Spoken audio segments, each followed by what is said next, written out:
বাহিনী ঢুকে এই তাণ্ডবটার সৃষ্টি করছে, সেটা আমি আইসা শুনছি প্রত্যক্ষদর্শী হিসেবে। লোকাল কাউন্টারের সাথে ঝামেলা হয়েছে, লোকাল স্টাফদের সাথে। সেখানে তো লোকাল স্টাফদের নিয়ে একটা কথা হইতে পারে, লোকাল কাউন্টার নিয়ে একটা বিষয় হইতে পারে।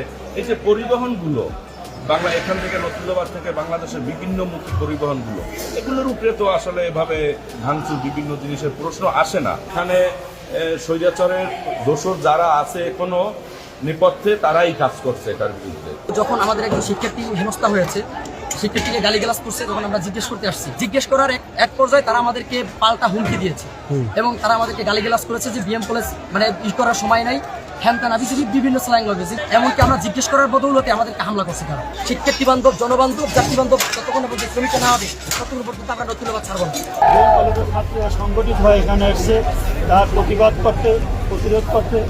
আমার সাথে কথা হয়েছে, আমি ওদেরকে কথা দিয়েছি আগামী 24 ঘন্টার ভিতর সকল প্রশাসন